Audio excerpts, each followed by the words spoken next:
A Step into the Past Volume 15 Chapter 7. Book 15 Chapter 07, Ferocious Wolves of the Remote Mountains. High in the kindling mountain range, springs flow into mountain streams, and the vegetation is lush. Most remarkable is the lake on top of the mountain, prompting one to reflect on its origins innumerable years ago. As the glaciers receded, the waters collected in the glacial valley to create this miraculous phenomenon. Higher up, the climate turned cold and piercing winds buffeted. The pine trees appeared as if they were floating in a sea of clouds.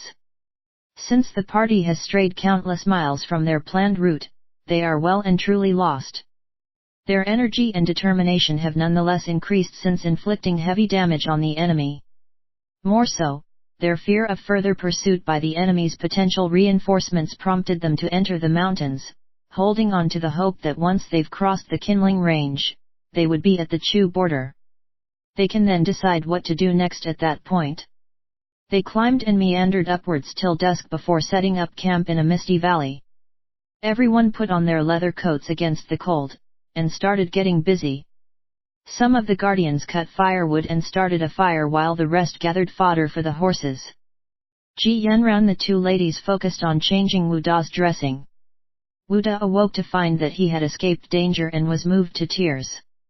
The mood of the camp improving greatly. At this point, Jing Shan and Wu Shu came back with a mountain deer they had hunted, and excitedly reported that they had found a hot spring, adding to everyone's excitement. Ji Yanran and Zhao Ji, without an ounce of restraint, ordered Jing Shan and Wu Guang to pick Wu Da up, and towed Xiang Xiaolong towards the largest of the hot springs. Once they exited the valley, an amazing vista appeared before their eyes. Countless peaks faced them while plants bisected the landscape. A stream of steaming hot spring water flowed from the valley mouth. They traced the stream upwards, and within 200 steps, they found a large warm pool that was more than 5 feet wide and then 10 feet deep. Nestled in the mountains, it looked like the playground of immortals, fascinating and elegant. The spring flowed from a hole in the purplish-black granite, the sight of which caused everyone to relax. Aiyo!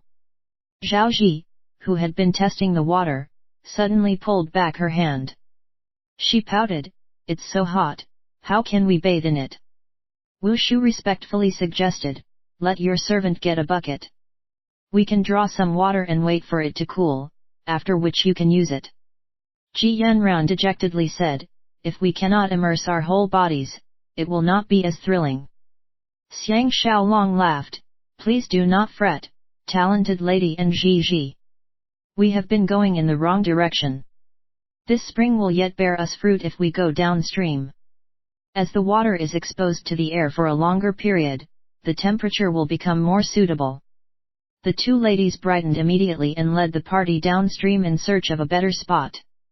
500 steps downstream, past a few piles of closely spaced rocks, they found a large emerald green pool that looked like the face of a precious mirror embedded in a stone platform.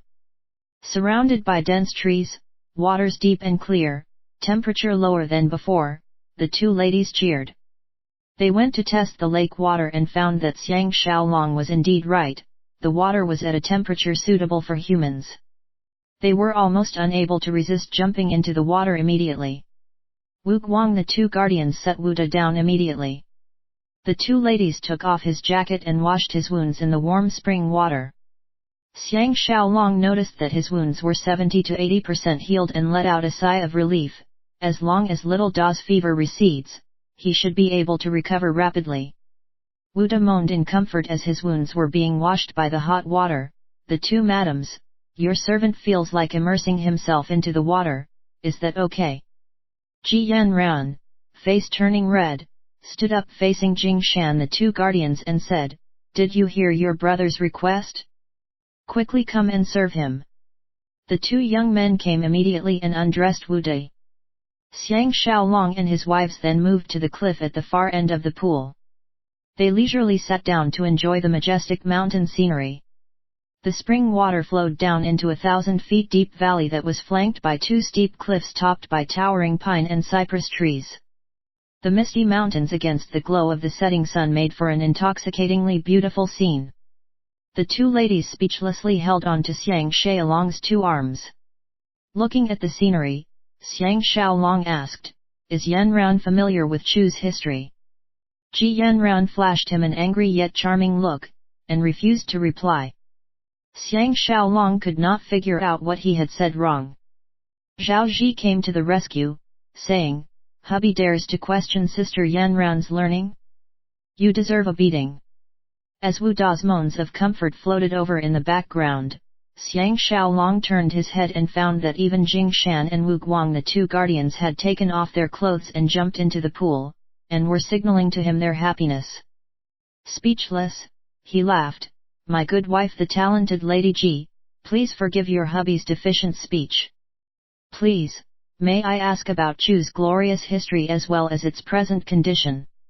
Ji Yanran finally turned from anger to happiness, using her clear sweet voice, said, "Chu was indeed strong once, almost conquering all the fertile land in the south." At this point her eyes revealed a look of sadness, perhaps recalling her lost home, since it was a strong Chu that finally annexed her country Yu. Xiang Xiaolong bent down and kissed her face, showing his tenderness, said, "The hills are still green, the setting sun is still red, what's gone is gone. Yanran should not think too much." Ji Yanran and Zhao Ji were both touched. Xiang Xiaolong knew he had once again plagiarized the work of latter people and signed bitterly.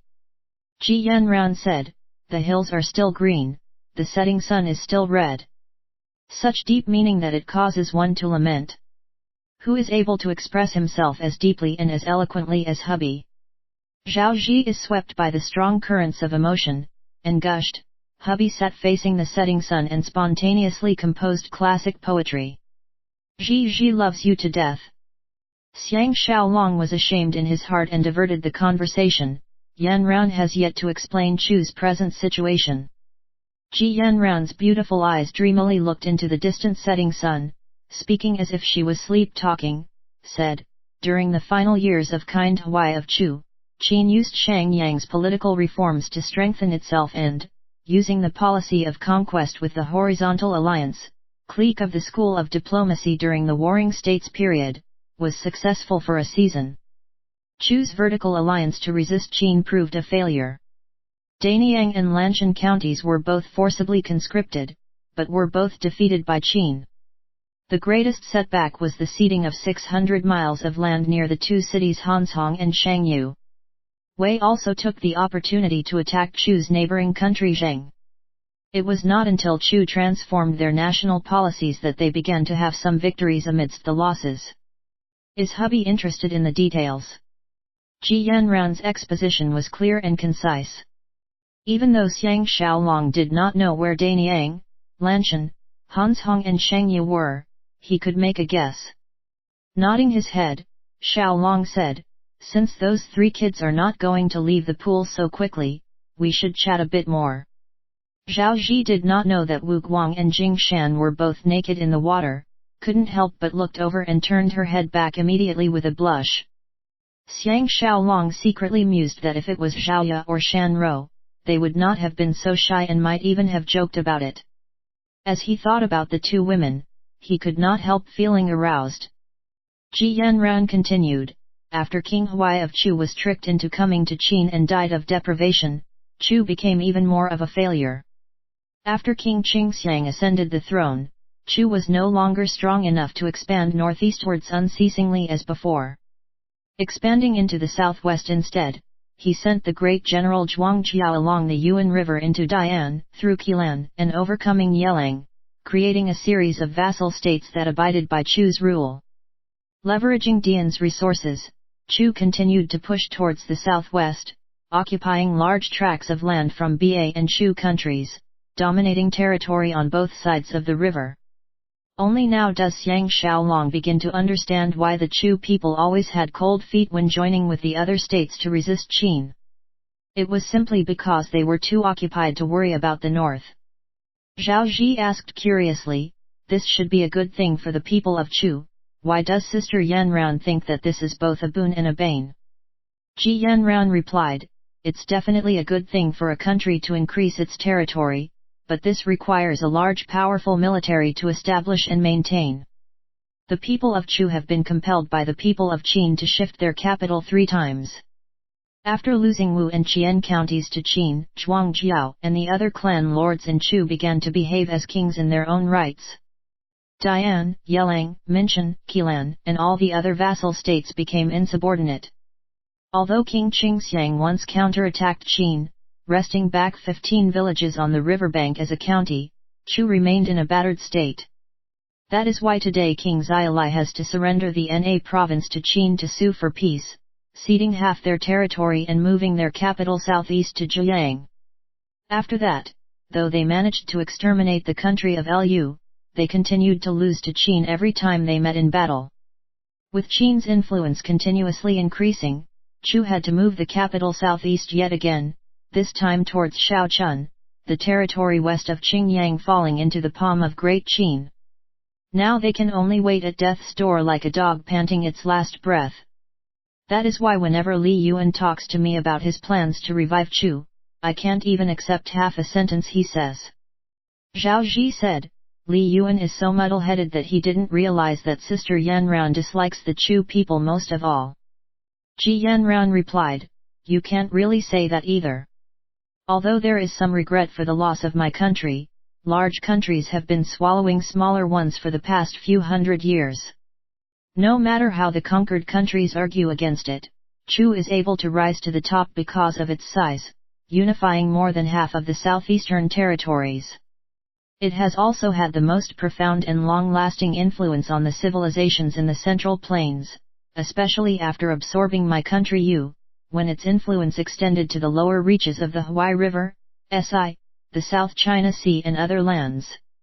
She stopped for a while, then continued, there isn't a country in the Central Plains whose culture is more varied and colorful than Chu's, the main reason being that after annexing a few tens of countries and tribes, all the different cultures have been mixed together through intermarriage.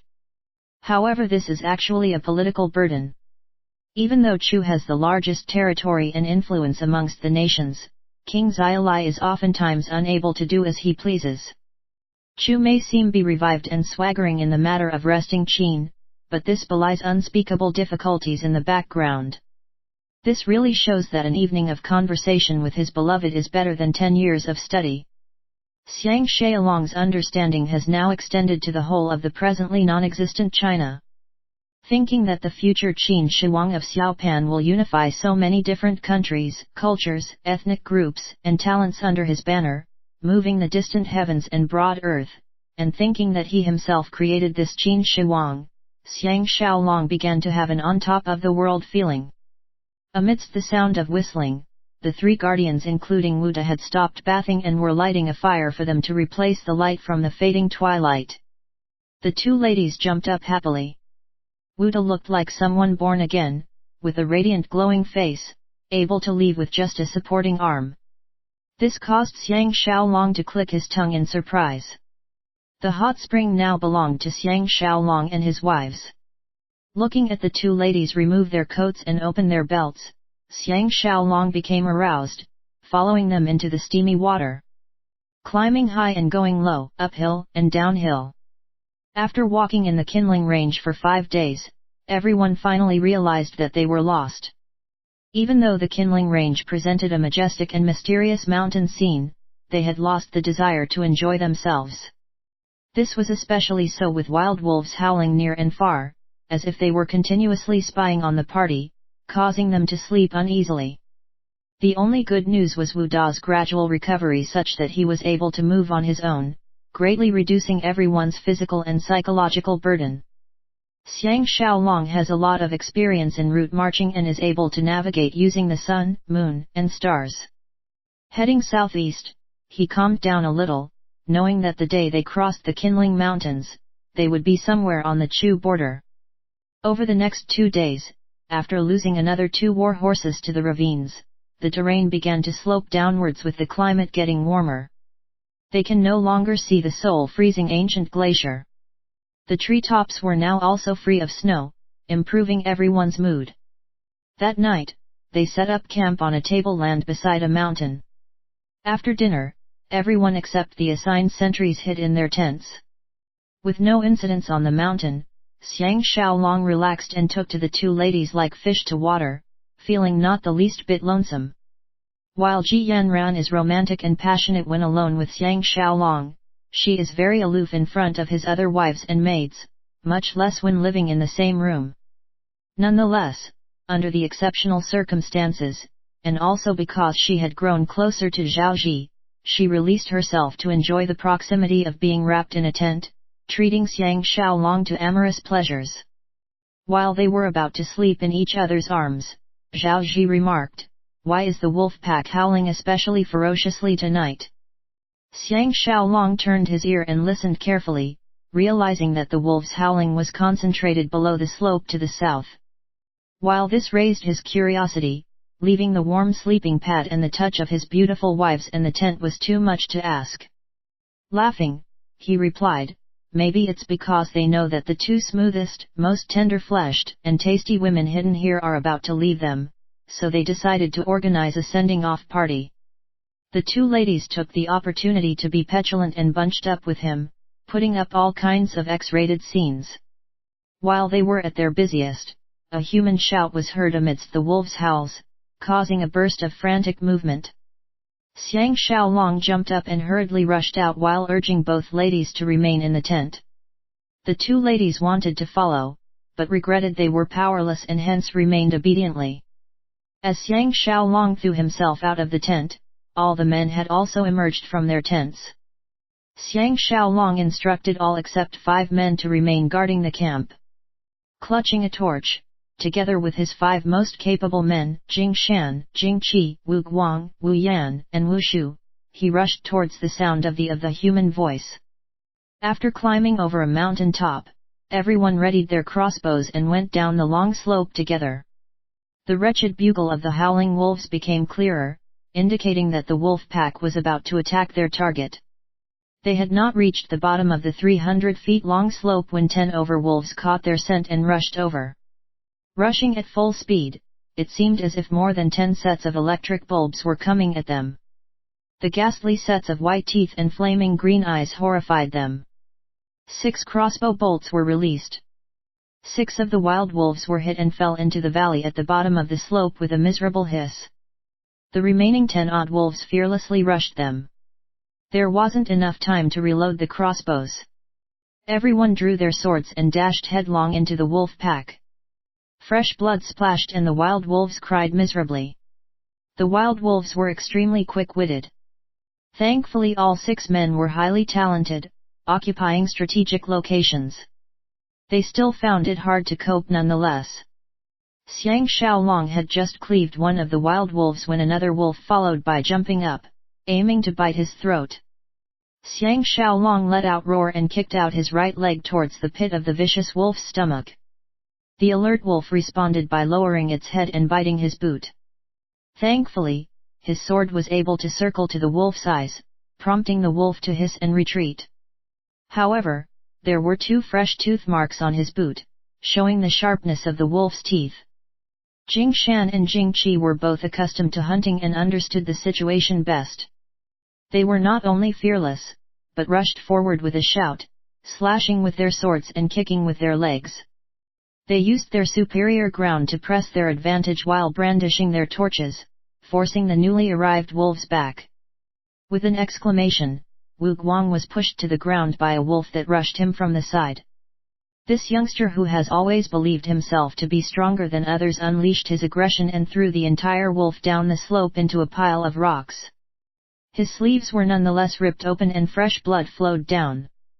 By the time Xiang Xiaolong kicked away another wolf that was attacking Wu Guang, more than 10 wolves had been killed, wounded, or driven away.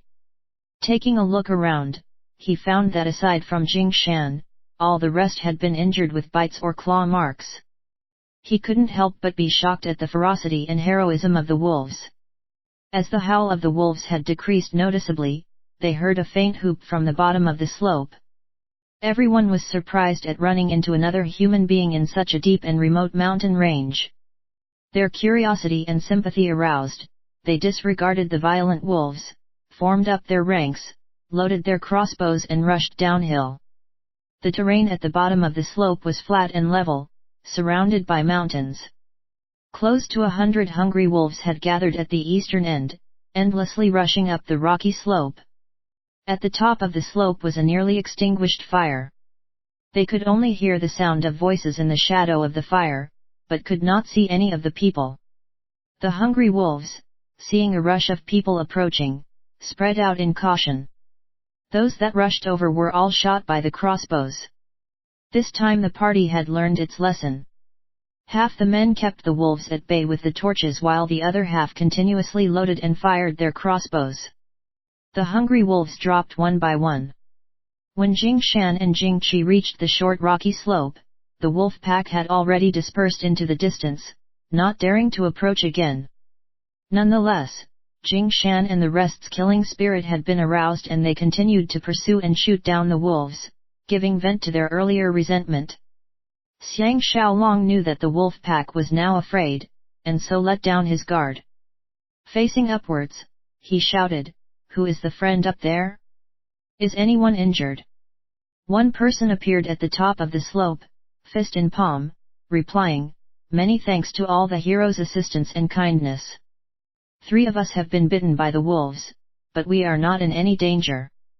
As long as we can gather dry wood to keep our fire burning, we can survive till dawn." Xiang Xiaolong perceived that his speech was formal and proper, yet appeared to be evasive and cautious, hence he did not request to be allowed to go up for a meeting. Thinking that this was nothing unusual, he loudly shouted, "Since this is the case, we will chase the wolves away. Elder brother may come down and fell some trees to keep the fire going." He then paid his compliments and proceeded to pursue the wolf pack.